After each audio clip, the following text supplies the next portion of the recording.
Hello trainers, Ganeto here, and today we are diving together into the Premier Classic format of Master League. We're gonna have 5 team showcases, so let's start off without any further ado with the first one. Florges will lead the first team showcase with Metagross and Gyarados at the back. This team is gonna be extremely good in general, able to go ahead pretty well in the coverage of the meta, and you're gonna see that in no time Florges is gonna catch some really nice leads for your team. Basically, the only thing you're afraid of is gonna be the opposing Metagross, so other than that you're gonna be just fine. And if you happen to have a very bad lead with your Florges, well, you can always safe swap out to your Gyarados, because Gyarados with Waterfall is gonna be a much better option for you. Especially with Waterfall, you can go pretty well against certain threats, something like a Metagross of the enemy. You can have a much easier matchup against Excadrill, and of course you can surprise your opponent with a move outrage. If you want to run something like a Dragon Breather, well, feel free to do so, but I really like this team with a Waterfall version of Gyarados because of Tokigis as well, able to be a much better threat to the Tokigis with your Waterfalls is also gonna be pretty handy for you. As a closer, well, Metagross is gonna do a lot of work against the enemy. It is the OG of the meta, and overall you're gonna see it pretty much everywhere. Core breaker of this line, none other than Magnezone. Unfortunately, this Pokemon is gonna go pretty well with its steel typing against Metagross and of course against Florges, while its electric typing is gonna threat a lot the Gyarados, especially on the safe swap spot. Other than that, though, you're gonna be just fine, and just remember that Magnezone is pretty glassy and the pure Earthquake can always nuke it down.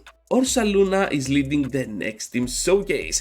So Ursaluna is the recent addition to the Master League roster, and you're gonna use it with its Community Day move, the High Horsepower, which was a few months ago, Thunder Punch for coverage, and of course Tackle as your fast attack. Feel free to replace your Thunder Punch with whatever you want because it has a very nice and unique moveset, but I really think that Thunder Punch is gonna help you a lot against certain threats, something like Gyarados for example. At the back we got Tokigis, which is gonna go pretty crazy against the enemy. Save your shields for this one because you can definitely destroy down anything that your opponent has other than the opposing Metagross if they are not careful. Even something like a Magnezone or an Excadrill can still get threat by this Pokemon with 2 shields because Charm is doing crazy damage even after the recent slight nerf that it had in the new season. Safe switch of this team is gonna be of course Snorlax, with its ability to be pretty neutral pretty much against anything, so you can just go with your Pokemon in there and do stuff without much effort. Straight Leak, straight Body Slam, and for coverage either Earthquake or Outrage for the Dragonite, or of course something like a Superpower for some really nice coverage against other certain threats. Core breaker of this line, of course, Mamoswine, because it can simply destroy it down with the Avalanche. The Ursaluna has the Avalanche also for that matchup with Tokigis, and of course can go toe to toe with Snorlax, so you might want to have something like a Superpower for sure on your Snorlax, just in case you encounter a Pokemon like Mamoswine. Other than that, I think this team can go pretty crazy on the enemy and relies a lot on pressuring down, especially with its fast attack damage.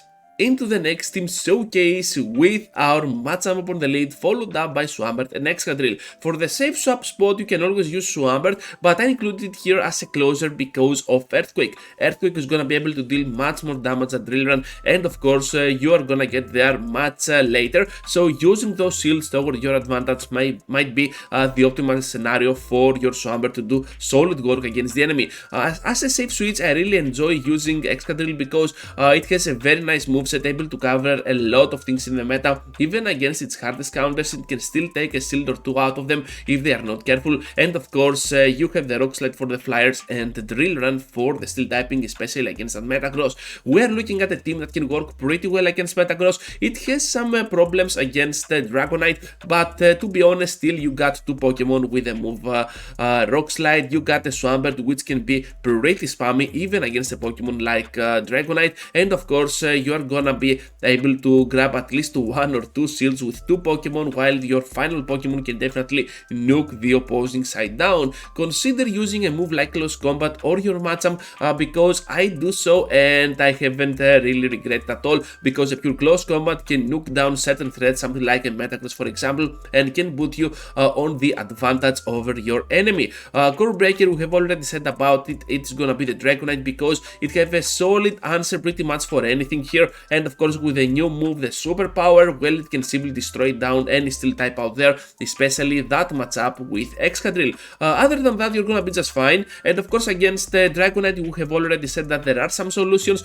Some of those might not work that well, but still you're gonna be able to draw at least 1 shield out of that Dragonite or whatever they have, so that you can nuke down the next Pokemon for sure. Into the 4th one now, and we are having Garchomp up on the lead, able to do general damage against the meta. It might struggle a little bit against other dragons, but still the Outrage can one-shot down a lot of things for the current meta of Master Premier. At the back we got Empoleon and Magnezone, and you're gonna see that this backline is double steal, but for sure it doesn't happen to perform like a double steal backline, because those two are pretty unique mons, and the other double steal, the second steal, that Empoleon can still go toe-to-toe with general steal counter, something like an Excadrill for example, especially with that crazy damage of the waterfall.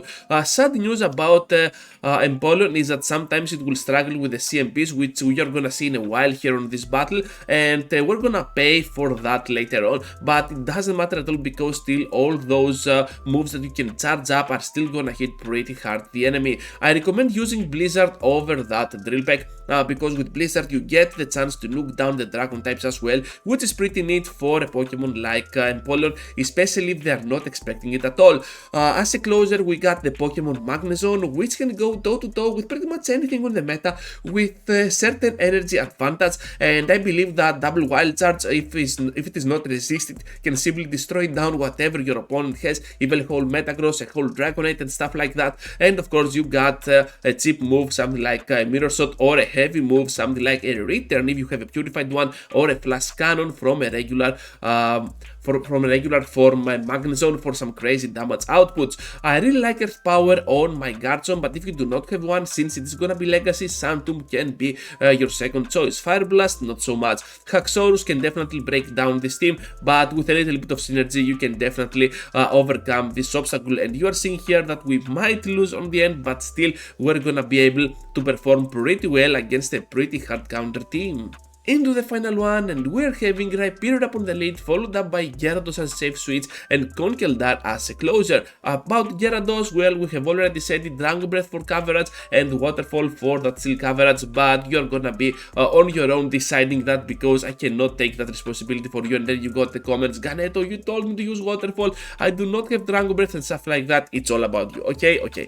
So about the closer, it's gonna be Conkeldurr, a pretty heavy Pokemon. I really like its counter usage, and of course can go pretty well with 2 nukes, Stone Edge and Dynamic Punch. At the lead we have Rhyperior, which can either be used with Mudslap for those steals, but I enjoy using my Smackdowner for that amazing coverage against the Flyers, which is gonna be needed, especially when we're talking about a backline with a fighting type. So Rhyperior able to get there to those Rock Wreckers, which is his community day move, and of course either Surf or Superpower, it's up to you once again. Core breaker of this line, none other than Komo-o, but because only of its pure typing being resisted by a lot of things in the meta. So that's all, trainers. Thank you for watching, thank you for staying till the end. Just be sure to leave a huge like before you go, subscribe to the channel if you already haven't, and please consider joining as a member, because it supports me even more in doing whatever I do for this channel and for you. Thank you for watching, and I hope to see you all into the next one. Take care, trainers.